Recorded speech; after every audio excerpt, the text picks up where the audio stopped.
Hello, everyone. My name is Brandon Job, and today I'm here with CBS news anchor and reporter. Please welcome Courtney Cole. Hi, thank you for having me. I'm excited to be here. Thank you for your patience. What y'all don't know is he gave me a little grace time on this Monday after daylight saving time, so I appreciate you.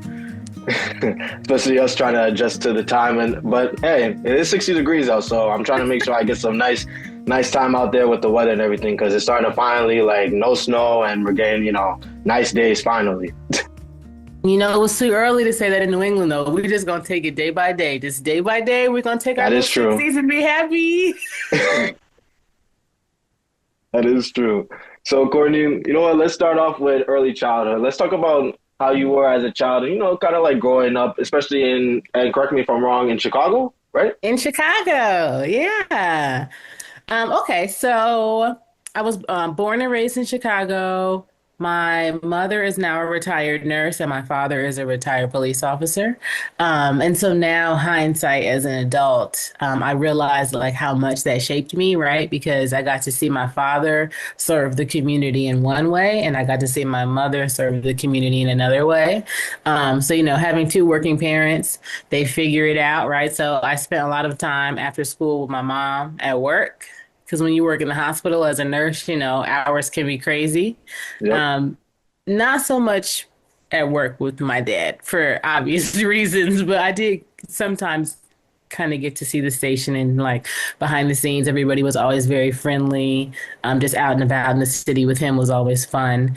And so I just credit like my parents and their careers and their roles in the community.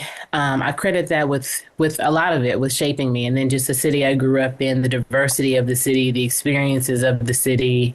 And that's probably why most people know the first thing you learn about me when you meet me, you learn that I am from Chicago. You learn that I went to an HBCU because those things are both. So I feel like those things both really shaped me. Hmm. Okay. Early childhood, even though being with your parents a lot, especially at work, did they also allow you to play any sports or like maybe have any side hobbies, or was it more just like from school straight to just going to work with your parents? Okay, so my parents were the kind of parents that like let me try whatever I wanted. I just wish that they would have made me stick with piano. That's my gripe. It's my gripe. I wasn't really an athlete per se. Like I like sports, but I wasn't an athlete. I was a classically trained ballerina from, let me see, I want to say middle school right up to the end of college because I knew I wasn't going to do it professionally, but I enjoyed it. Okay. So dance was my thing. I played piano for a couple of years, and I'm like, Mom, I could have been Alicia Keys. Why'd you let me stop? Now I can't sing, but you know what I'm saying. I took vocal lessons at school for a short stint. I took tennis lessons. Again, not an athlete, but I did like tennis. Um, Yeah, my parents kind of let me try whatever it is that I wanted to do, but it was dance that I stuck with for the longest. Okay. So it sounds like you kind of like want to be in like that music type of realm, or I would say probably, right? Yeah, like I enjoyed it. I don't know that I ever thought that it was going to be my career, but I still love music and the arts right now. Like Mm. seeing the opportunities that young people have in the arts, I love it because I know that it's been a struggle in schools with a lot of it being removed, but like seeing the different programs throughout the city here in Boston and the different schools in Boston, I just love to see that for that reason. Yeah, I never thought I was professionally going to be able to do that. Oh my gosh, creatives, artists, singers, actors, painters, they're all amazing. I am not artistically inclined. I'm just an art appreciator. Okay, okay. So you said you were practicing that when it came to like some leisure time, but what did you go to college to study? I went to Hampton University in Virginia, Okay. HBCU, love.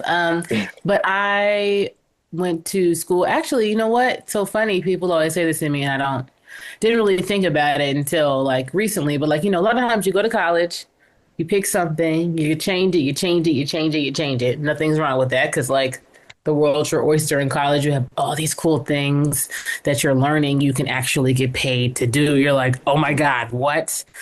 But I went to school for broadcast journalism and I minored in political science. And people Okay. always say, they're like, Courtney, you went to school for what you're doing now? You know what I mean? Because things change so much.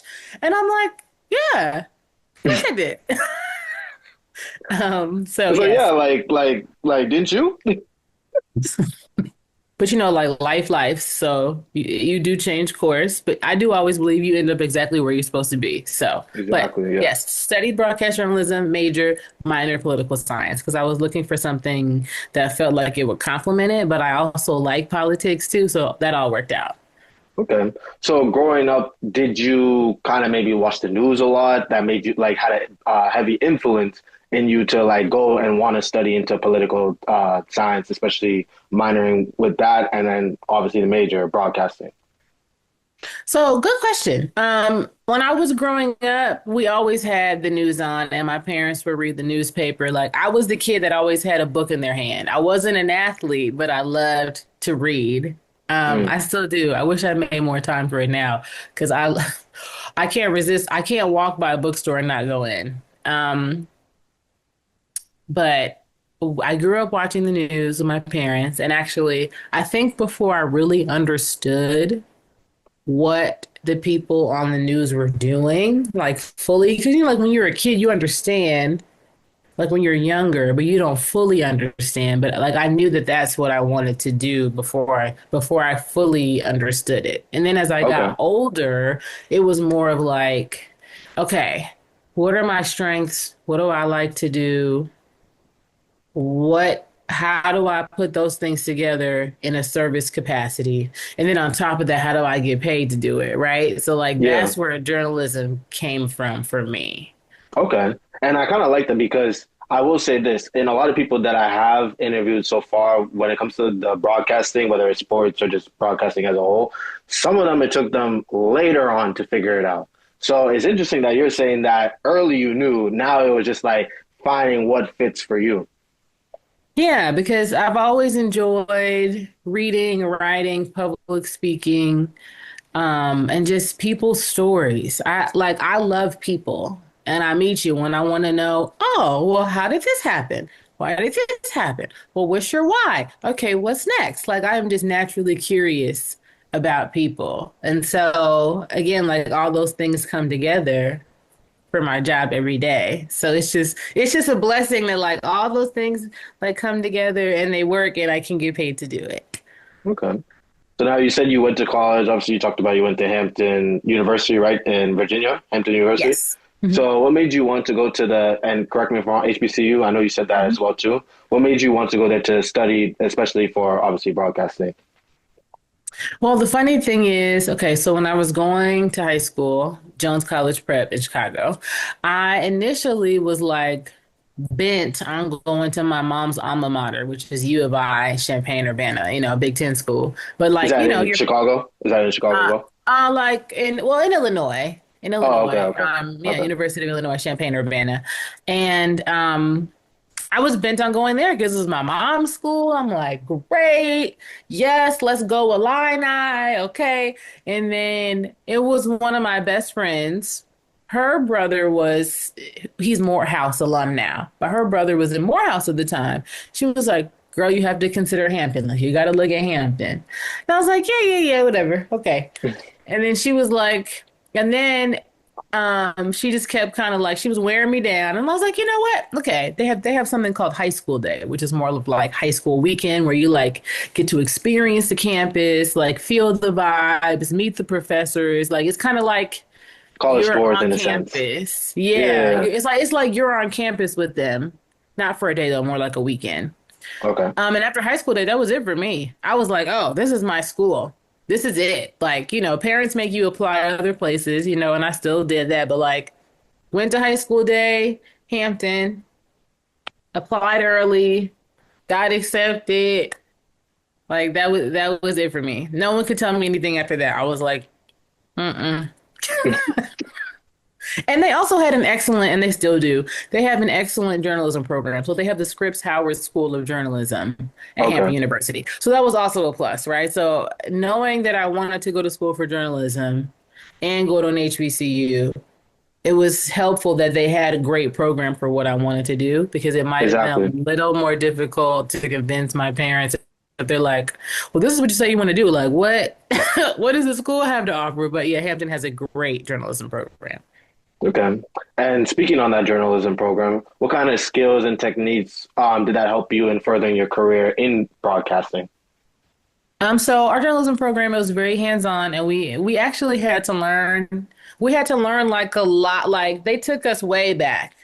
Like not only were we learning, writing and editing, the history of journalism, but like we had to go back to like learning how to edit tape to tape. I don't even know if that's a thing in journalism Definitely classes not. anymore because everything is so highly digital now, right? And Yeah. they took us way back because they were like, you may not ever do this, but you still need to understand. Basically, you need to understand where things were to get you here now, and Where it even still. originated.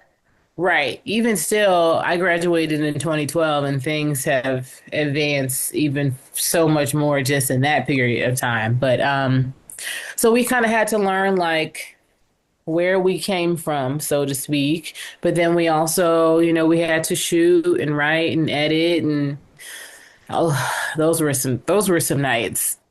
We were like, are we gonna make it through?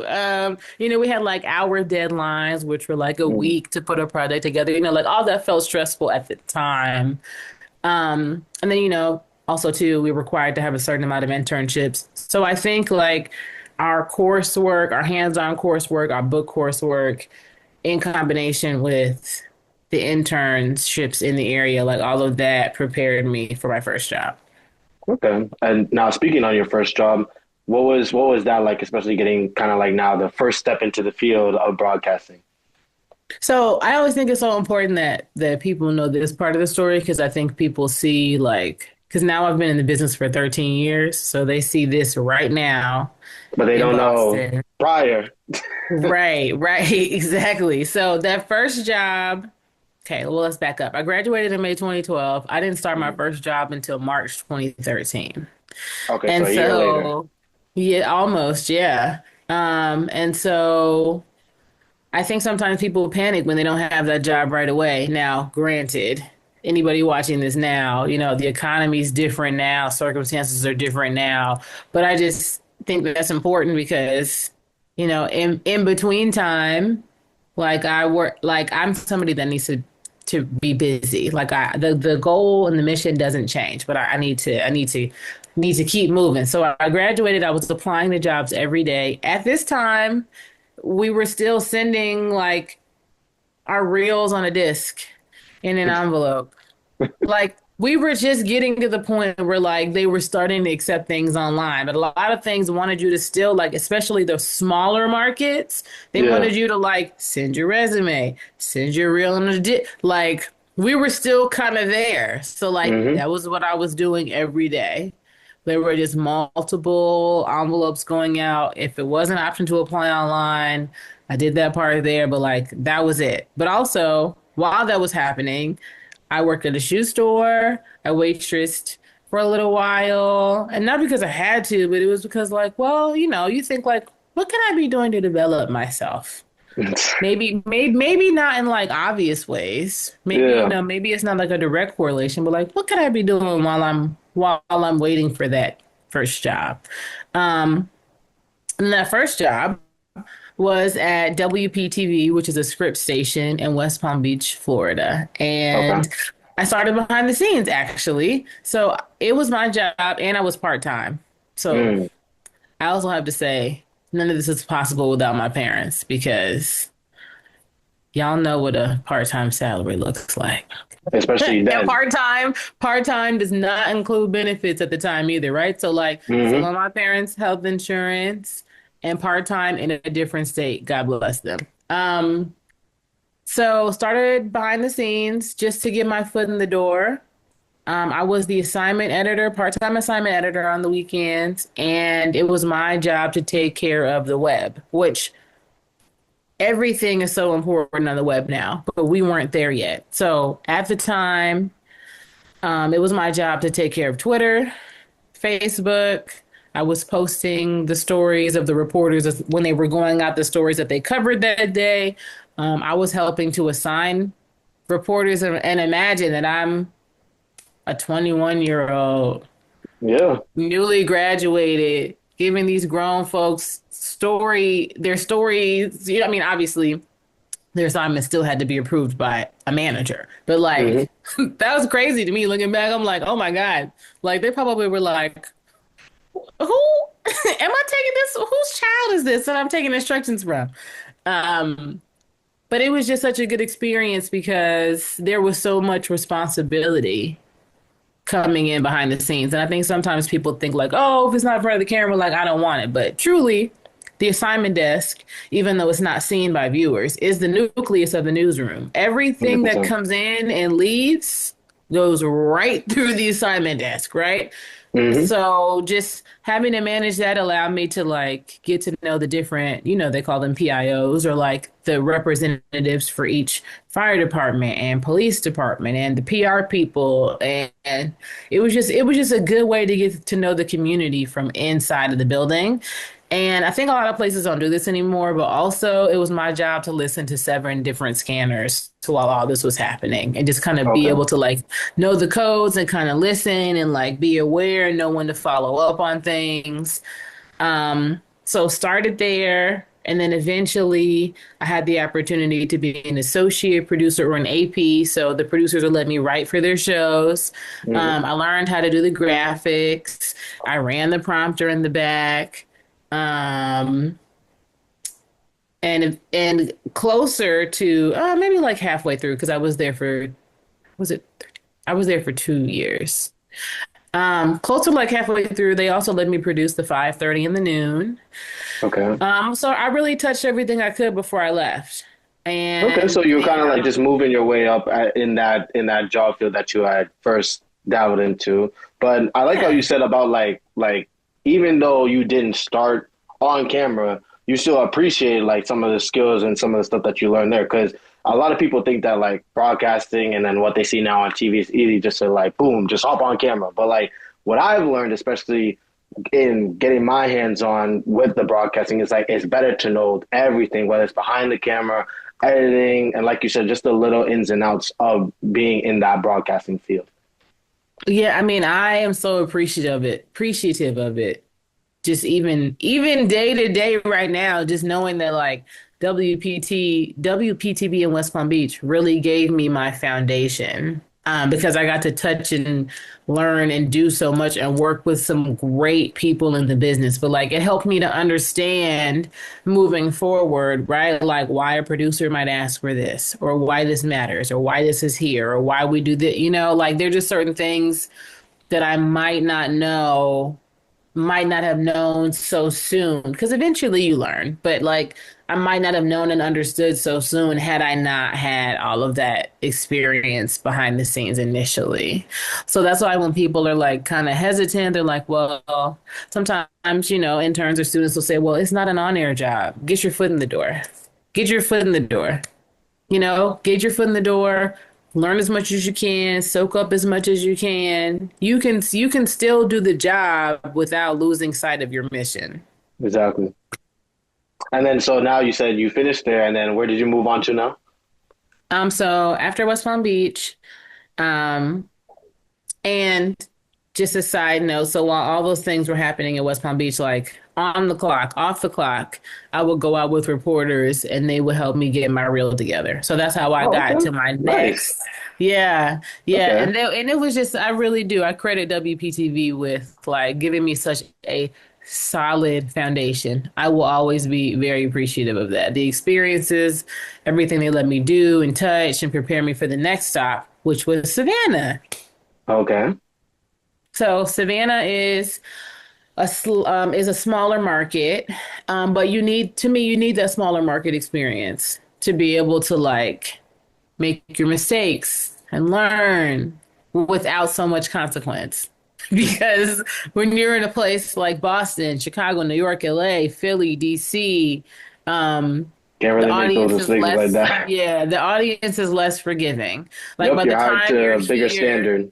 yeah, by the time you're here, they expect that you have it together. So I know that like sometimes when you graduate, it doesn't feel attractive to work in like a smaller city, smaller market, but like those stops have so much value. Again, I learned so much in Savannah, and I'm like, the things in Savannah that happened, I could not be having those same issues, even in the market that came after or here. Mm. Um, so that's why I say you always end up exactly where you're supposed to be when you're supposed to be there. None of my stops. When I graduated, if you asked me, Courtney, where are you going? None of the cities I worked in, I would have told you I'd be there. And they've all been very advantageous and they've all Yep. been such learning experiences. So I think that like it's important to not let an opportunity pass you by because it doesn't look like you think it's supposed to look. Because you will Okay. miss out on things and people, even like life experience and growth and development. Like you'll miss things because you're like, that doesn't look how I thought it was going to look in my head, you know? And definitely just, I will say this though, because I've seen a lot of people talk about the relocation as well too in this type of field that we're in as well. You being willing to go to these small markets and again, being from Chicago, just graduate, whatever, thinking that, okay, like, yeah, like maybe I might get that dream job right away, but in a sense, it's getting there, but having to relocate and go to West Palm Beach or Savannah, like how is that, especially mentally as well, knowing that you had to keep moving on, especially not just in the industry, but location wise as well too. I think that my schooling and internships have kind of mentally prepared me that like you're gonna have to do a little moving. Like this is gonna be a process. This is a marathon and not a sprint. So I think that yeah, my schooling and my internship experience had already mentally prepared me for that. But there's also a part of me that was excited to like be somewhere new, learn the community, um, and just be able to like serve them and do a good job. It's always been, I mean, especially now, but I've always felt this way, even when I really didn't have that much experience. But it's always been important to me to do a good job wherever I am because I feel like if I do a good job, I make it easier for someone else who looks like me Mm, to get the opportunity. yes. So that's also been a part of my excitement too. Like, go somewhere, you have the growing pains. You don't really know where you are. You got to get to know the players and how things work in the city and like all of that. And that just comes with it. But like, doing a good job so that others can come behind you and have the opportunity. Like, those are the things you got to remember on those days where you're like, what am I doing here? What am You I have to doing here? remember, I don't know where I am. I have to can't, remember your this. why, definitely. Yes. Right? Yes. Like, I don't know where I am. The car has a problem. My light doesn't work. I can't, like, what am I doing? You do have to know your why for sure. Mm, okay. Now, with all this movement and being getting to learn new, whether it's skills or stuff in the broadcasting industry, when did you feel like at some point that like, okay, I've arrived. Like now I know what I'm doing, and now I really can take that next step into being an on-air broadcaster. Um, when did I feel like I arrived? That's a great question. I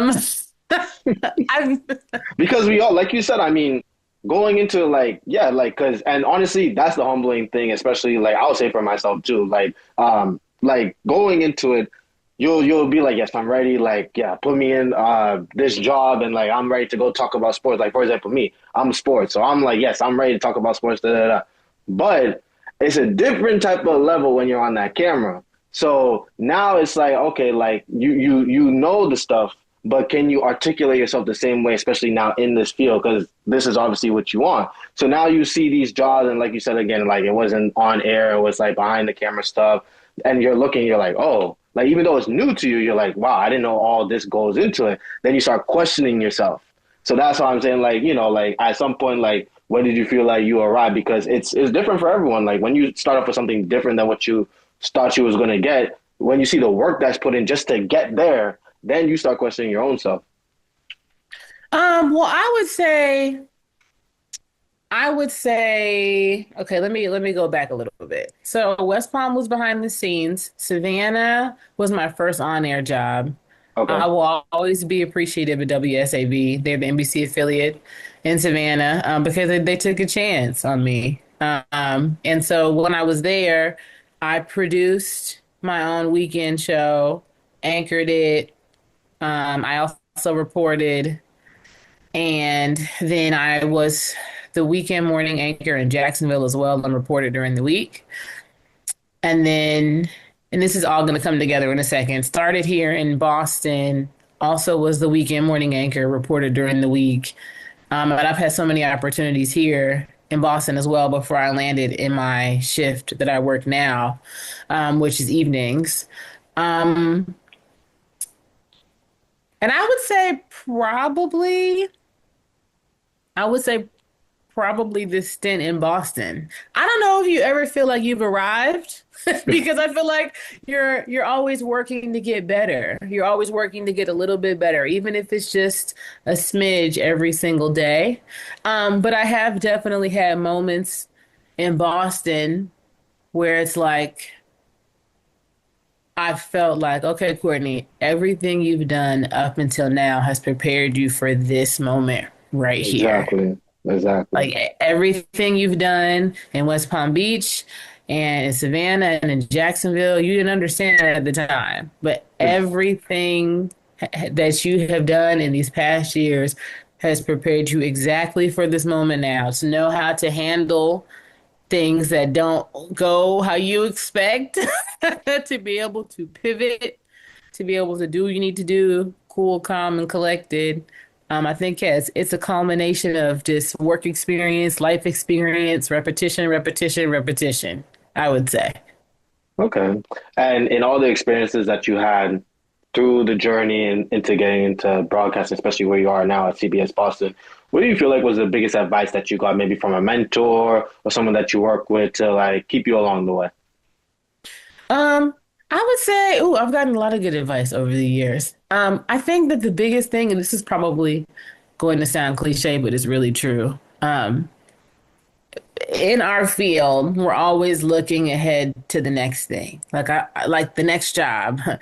When my contract, like everything is so time dependent. When my contract is over, this story deadline, or now, social media has become a big part of our jobs too. So like there's always a deadline. There's always something you're looking ahead to. And I think the advice that I received more than once for sure, that is so valuable, especially again, because we're so deadline driven and time driven, is just to make sure that like you're taking in the current moment because you don't get it back. Like you work so hard to get here and now you're looking over there. So it's like you can still work hard, you can still be focused on the mission, but like also remember, it's a phrase you might see it a lot on social media. It's like a meme of some sort, but like you're living in answered prayer and now you're already over here. Yes. Like you prayed for these things. You're here. You're here. So I just think it's important to try to remember that because we run Okay. around, we're doing a million different things. Things go wrong, things go right. We overbook ourselves. There might be some times where you're like, am I good enough to be here? And then you got to remember, like, wait, wait, wait, wait, wait. Just got to slow down for a second. Like, wait, like I'm doing the things that I said I was going to do, right? Like as a college student. So I think slowing down and just being in the moment for a second is important. Just a good way to recalibrate because it's easy to lose sight of that. And talking about losing sight of that too, like you said, like you don't want to get yourself too far ahead. You want to enjoy in the moment. But in some of these, like I said, like whether it was Savannah, West Palm Beach, wherever you were, was there maybe like that one time where you questioned, like, do I still want to like do broadcasting, especially knowing that again, like you still weren't maybe where you wanted to be because you had to start off obviously in like smaller, like whether it was script writing or if it was going out to local places, getting information down. Was there any point, I would say, like maybe there was that big adversity that it was like you really questioned yourself or you didn't know for sure, is this still something that I want to do? Um, I would say so in Savannah, part of my time included MMJing, or sometimes it's called an MSJ now. They have a lot of different names for it. Multimedia journalist is just another way of saying that you're going to do all of the things yourself. You're going to pitch it. One man banding. Yes. You're going to pitch it. You're going to make the calls. You are going to write it. You are going to edit it. You're going to send it back. You're going to set up your lights. You're going to set up your camera. Like you're going to do all the things. Um, and if you've ever been in any part of Georgia in the summertime, you know how hot it is. And so, like, there were some days where it's like, and then you're still expected to be like camera ready. And it's Georgia hot outside in the summer, and you've got a camera and what's called a live unit or a TV unit, so that you can connect your camera and send and make and basically transmit that shot, right? So you've got that piece of equipment, you've got lights to set up, you've got a camera, you've got a laptop in your car, and you're trying to figure out where to park, and you don't want to get towed, and like, is your makeup dripping off your face? Like those moments, you're like, am I doing this for real? Are they paying me enough to do this? Like honestly, especially in those Yeah, early jobs, yeah, like. And again, this is why I say like I'm very appreciative for my parents' support. There's no way for me to be here without my parents' support, because honestly, you do not make a lot of money in the beginning. And that's not just this career, it's a lot of them. You don't make a lot of money in the beginning. So not only do you have to have support, but again, that why comes back into play. And for yeah. me, it's like, okay, you know, this might be a little frustrating, but this is temporary. Like Courtney, you can't forget the goal. This is how you serve the communities that you're in, right? And then it's also like, again, it's like if you give up and say forget it, right? Like what does that mean for people coming behind you? So Exactly. my why and the support has been big for me, because there will be, and there's nothing wrong with that. There will be plenty of times where you're like, what am I doing here? Is this what I'm supposed to be doing? Like for real, Lord? Are you sure? Are you positive? So just, yeah, knowing the why and having your support system, super important. Okay. As you shift now to you being here at CBS Boston, what are some things that you would say that you enjoy so far in your day-to-day getting to do the evening news? Ooh, oh my gosh, this is a good question, because you know what? I think sometimes we can get desensitized to how cool our job is, right? Because you go in, you know what you have to do, you want to do a good job, you want to execute. Um, I just think day to day, the opportunity to find the stories. Like for me, the challenge of like finding the person or the story or the idea that maybe hasn't been reported on before. Like that's Mm, my favorite thing right now. Like, have you met this person? Because I think they're so cool. Have you met them? Do you know what they're doing? Do you know their story? You might not, but now I want to tell you. That is the most exciting part of my day right now. But I would say, generally speaking, um, just the opportunity to tell people stories and to meet people. Like at the heart of it, meeting people and learning their why, even because everybody's story doesn't end up on TV, because things have to get approved and there's a process. And there just isn't enough time in every news day to get every awesome thing in there. I know, such a Um, small window. Such a small window. But just at the heart of it, the people that you meet and the things that you learn about the communities that you serve overall is probably my favorite thing. Okay. And even speaking about some of the cool things, I remember earlier just now you talked about also like when you were like one man banding, like doing some of like the social media or checking up on pages, websites, whatever it may be. Now we get into a scenario where there's so much other platforms out there that people cover news, whether it's TikTok or Twitter, and like we basically just said, what is something that you try to do, or CBS as a whole, CBS Boston? what is something that you guys try to do to still get that outreach and still make sure you guys are that platform where people can go to see the news, especially when there's so much other competitors? I think WBZ has been doing a good job of like getting our stories on Instagram and TikTok because they do know that, at one point the news used to be something that like people sat down for, right? But like our Yeah, days were different. Our jobs were different. The economy was different. People didn't have the opportunity to work from home at the time, right? But because so much has shifted, I think that WBZ, CBS News Boston, has done a good job of learning how to respond to that, right? Because now we have a YouTube channel and we have Instagram and we have TikTok. So, like, I think in general, the media landscape, everyone is trying to figure out the best way to reach the most viewers. And so, and of course, there is the dinging that I thought that I was like, you're no, good. I thought that I had turned it off. But I'll restart that for you just so it's clean. But I think WBZ and CBS News Boston has been doing a good job of just day to day, just trying to figure out the best way to reach the most viewers and acknowledging that the landscape is changing because of Mm, social media and because of the way that people consume news now. And it's not just, sitting at the dinner table or sitting at the couch and watching the news. A lot of it is, having our phones in our hands and having yep, the push alerts that constantly pop up. So I yep, think my station's done a good job of responding to that. And I think that just media in general is going to continue to be a process to figure out the best way to reach. Like, I don't think that that's an ending process, especially no, as things continue to advance in terms yes, of technology. because you're also Um, constantly adapting to a new audience too, as well. right. And then personally, I just always try to use my platform for good. So if I see something interesting, share it. If see something I feel like needs to be explained, I'm trying to do better about doing that. But just like in a very regular like way that you and I are speaking.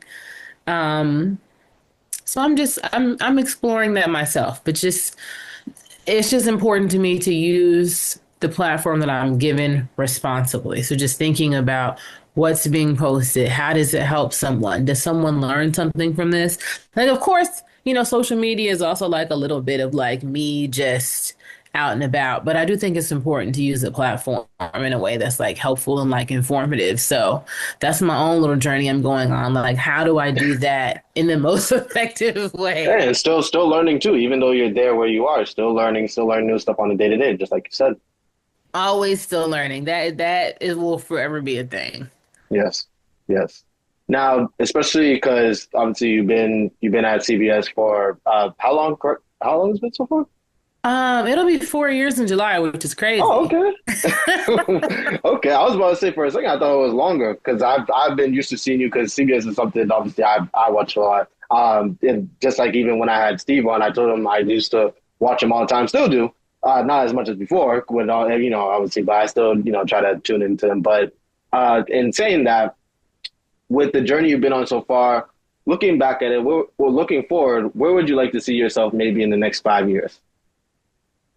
Oh, you know what? 5 years is not even far away either. So, I know in a blink of an eye, we'll be right there.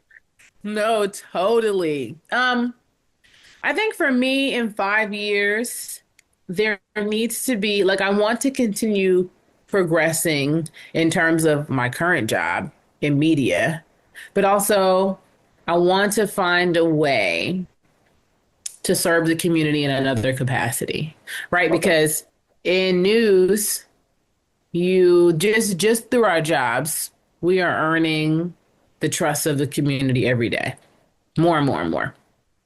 Um, so I want to be able to use that and still be able to give back. I haven't fully figured out what that looks like yet. I don't know if it's like a nonprofit. I don't know if it's like a food bank. I don't know if it's something for young people because I love kids and like knowing all of the opportunities that I grew up with. Like, you want to see young kids, young people, teens. You want to see as many young people have the opportunities that you did growing up that you can. So it'll be something that helps to give back to the community just in addition to my job. Like that's the biggest thing. Oh yeah, I hope to continue growing and getting better in the space that I'm in, but also finding a way to give back to the community. That's what I need to iron out. That's what I hope to have ironed out in 5 years. Okay. And especially as we wrap up here, because I know you've done amazing interviews, all sorts of interviews, wherever it may be. But what do you feel like? It doesn't even have to be here. What do you feel like was your most memorable interview, or maybe most like favorite interview? What do you feel like was the best interview that impacted you the most? Ooh, that's hard. You know what? I think when people ask me this question, they think I'm gonna either name a famous person or something. But honestly, my favorite interviews, my most impactful interviews are everyday people that are doing incredible things. Those are my favorite interviews because I'm like, oh my God, do people even know that you're doing all this and you're just doing all this because you want to? Like, these are normally the people who are not even looking to be interviewed. They're Or sometimes just, they're like right on that cusp of being like the names that you hear nowadays. So yeah, yeah. So like, and that takes me back to like, that's why day to day, my favorite thing is like, I want to find the person who's doing the work. They're doing the work. They're doing the work.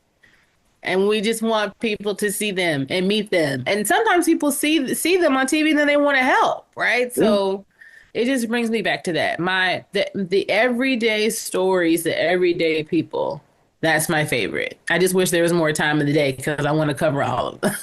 Yeah, especially like it sounds like to my knowledge, especially what you're telling me, like you definitely like to shine the light on those people that have those stories, like and get to talk more to them and let them like share like about their interesting life or what they have to share to the world.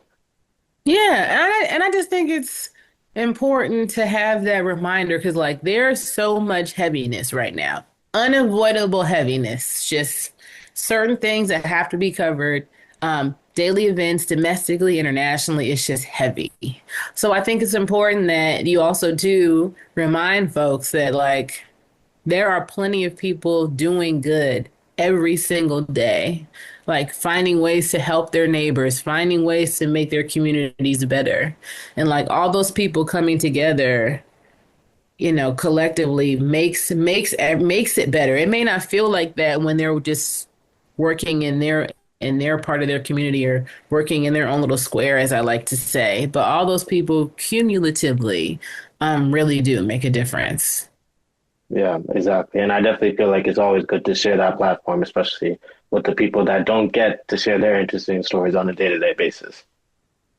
Hey, well, Absolutely. Courtney, I just want to thank you again for coming and sharing your time here at Access Premium. I really appreciate it. Yes, thank you for having me. I know scheduling was tough. I was like, no, I'm determined. He probably thinks I'm never getting back to him. It's okay. It's okay. Because right now I'm still here and there with Access because I also work at Nesson now, so I intern there right now currently. So that's why like I still do interviews here and there for just fun. Like for me, it's like you said, I love hearing people's stories, especially the broadcasting. How I look at it is I try to show people that like these broadcasters that we see, like yourself on the day to day, like they have amazing stories, especially how they even got where they are right now. Because we look at them as like, oh my gosh, they're on TV, but it's like some of them start off just like us. So I 100%. I 100%. find We the all interest in started that off. too. Yes, I find Yes. the interest We in that too, and that's what I love, 100%. awesome. Oh my gosh, congratulations on that. And how long have you been interning there? I just started last month because I'm Oh, still I'm okay. still in college because I'm a senior right now at UMass Boston, so I'm in college right now. Very cool. Okay. Also, enjoy college. Okay. It goes by so fast. You're a senior now. Like, Yep. enjoy being a student because you have the rest of your life to be an adult. I know, yeah. Cause fun fact, what you call it? So because I know you work with Steve at CBS, he was my first interview, like my first big interview, because he actually came to my college and spoke. He came I want to say it was last March. He came in, and my mom was the one that reminded me that he's from Framingham because I'm from Framingham as well too. I literally just Yeah. went up to him, asked him because at the time I was working at Access Framingham, and I was like, hey, like, do you mind if I, like interview you? And then from that, I just kept on winning kept on going forward with it. Yeah, which is great. And I always say it never hurts to ask. It doesn't matter who Mhm. you think it is, what you think they're going to say. Always ask. The worst someone can say is no, and that's usually not what happens. So, oh, that's really exciting. Okay, well, let's keep in touch. One, two. How long is your internship at Nesson? I finish, I want to say, because they usually usually spring semester. So around when spring semester is, I want to say like early May, early May. Okay. Okay. Well, So yeah, just make sure you touch and do all the things. Touch and do all of the things. Don't be like if you're interested in something, don't be afraid to ask. Make sure that you're building those relationships, get yep. those cards, keep in contact with people. I still try, 'Cause yeah, I still try to keep in touch, especially with everyone that I interview, because I think you know Jessica as well too. I interviewed her recently from Channel 5, Jessica yeah, Brown. Jessica is Yep, awesome. interviewed her recently too. Make sure to keep in touch with her as well too. So Yeah, definitely, definitely keep in touch. Relationships are very important. Even if you're just popping in to say, "Hey, it's been a little while. How are you?" Like hmm people remember that. They appreciate that. Oh my gosh, Nesson's so exciting. Well, congratulations. I appreciate it. Thank you so much. And thanks Yeah. again, especially for today, because like I said, I know obviously everything's been busy with you, but thanks again for spending the time. I really appreciate it. Yeah, I blame the blizzard and the Super Bowl before that. I was like, oh my gosh. Am I I was like, this is the free period right here. Let's do it. No, because yeah, because when I hit you up, it was like I was like it was a cram like last minute before I was leaving. I was like, okay, let me see what I can get last minute. Jessica already responded to me, and I remember I was close with you, but then the Super Bowl happened, so obviously with that, because then it was like Transformer Nessa, and in my whole mind I was like so working hard on that for like the first couple of weeks, so that's why I was like been back and forth, but finally everything's came back down now. So I have some leisure time, especially with spring break coming up as well too. So finally I have some time to myself. Finally. Yeah, no, I understand. Okay, so it was crazy at both of our ends. Okay, this I know, make me yeah. So feel yeah. better because I was like, I got to do better. This young man probably thinks I'm never getting back to him. Okay. No, I know it's busy, trust me. I know. I know.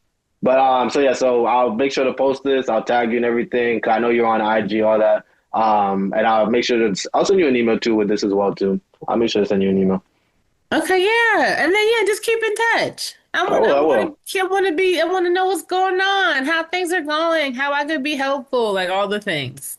I definitely will. I definitely will. I'll make sure whatever is the best way to keep in touch with you, whether it's IG or phone number, whatever helps with you, I'll don't mind. I'll definitely make sure to keep in contact with you.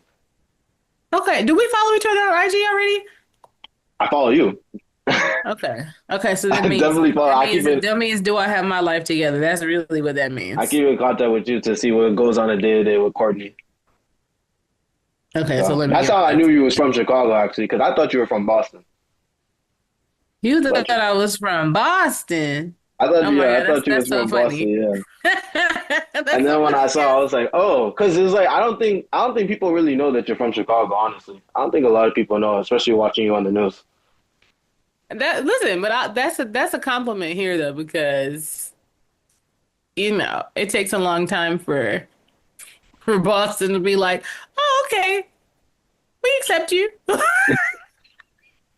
New England is very tight knit, right? But like good people, but like they're gonna feel you out first. So, um, okay, wait, right now I'm just looking because I need to make sure. So it'll be Brandon Job. You'll see it. Oh, I see. Do you have zero posts, Brandon? What are you doing? Huh? Oh, I post all on TikTok. TikTok and LinkedIn is where I post. Oh gosh. Okay, but Because this is I you, like dude. Instagram for me, like is more like you said, like connections, and then there's like friends that I have, like stuff like that. I'll post like on my stories, but I don't post like mains because the people like you. I'm still on call, so the stuff I'm seeing is like mostly just like friends, like that, like maybe photography stuff like that, or just regular just posts. I will post on TikTok because I know that actually goes somewhere. Reminds me of a conversation I recently had because yeah, I was told the same thing. They were like, Courtney, your post on Instagram need to be on TikTok. And I was like, I'm telling you, because like for me, like oh, you actually know who told me that? My girlfriend. Because for me, so I'm old school. Like for me, and I know 22-year-old saying that is like retarded, No, but I it's feel like the same way. because I'm like, social media is a work tool.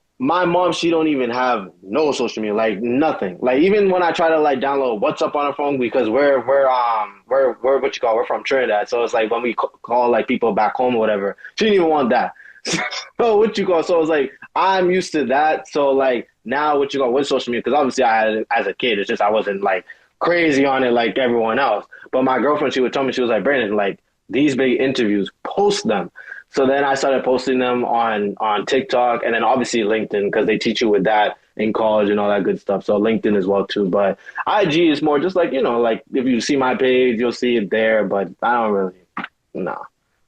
So Okay, this feels like a sign again that I need to start using my TikTok. Oh gosh. Okay. yes, yes, especially if CBS because I know CBS they use TikTok a lot too. I would definitely use TikTok for sure.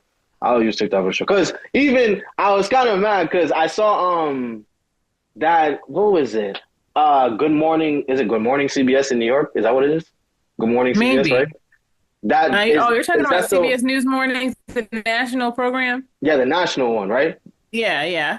So I was low-key kind of it was like I don't want to say mad, but it's like okay, because so when I interviewed Steve Byrne, there were some questions in there that I had, but obviously I'm just a rookie. I ain't like no, because Nate Brosen, I saw interviewed him a couple months ago, and when I was Yeah. listening to the questions, I was like, I wonder where you got these questions from because Steve's never done a on-camera interview besides the one I just did months before that. So I was like that because like with him it just sounded like like better. It just sounded like just like he like the how the wording and all that type of stuff, all the like grammar and whatever. But I was looking because before Steve he's never done an interview, so that was like I was pumping my chest. I was like yeah. But then when I saw that I was like interesting that question sounds so familiar like one of my questions. So, but either way, it's still. I love the recognition though. So, but it's whatever. But definitely, yeah. Like I said, all you guys at CBS are great. I definitely know a few people that interned at CBS as well too. So, but yeah, like I said, I just appreciate. I'll make sure, like I said, to keep in touch with you. Yeah. And yeah, I mean, was there anything else or because like I said, besides that, I just like I said, I really appreciate you spending the time, especially with everything going on right now. Of course, no, I was determined to find time. No, I don't have any other questions. I'll just be waiting to see how it comes together. That'll be exciting. And yeah, and just keeping in touch. And maybe this is my sign to use my TikTok. Okay. Because I have one, but like I don't post regularly. Yeah. All right, all Especially if you're right. starting like that, like, because I know you mentioned you want to start that your own thing as well too. TikTok for sure, for sure. Oh boy, I know deep down you're right. I'm just resisting. I'm resisting. I Okay. mean, you have the source right there because you're at CBS. Like for me at Nesson, like sometimes I'll ask them like, okay, like how do you guys like because to pick their mind to see like, okay, what are you thinking to like go into like like it's right there. It's just a matter of just like now like putting that into like what you want to do. That's all it is. Yeah. No, I know you're right. Okay, this is my nudge on a Monday. This is my nudge toward TikTok on a Monday. Okay. Well, thank you. Just want to say again, like I said, thanks so much and have a good one. I appreciate you again. Yes, thank you. Have a good one yourself. I can't wait to hear all about Nessun and whatever else happens after. I'm excited. I love the journey. So definitely keep me posted. I will. All right. Have a good day. You too.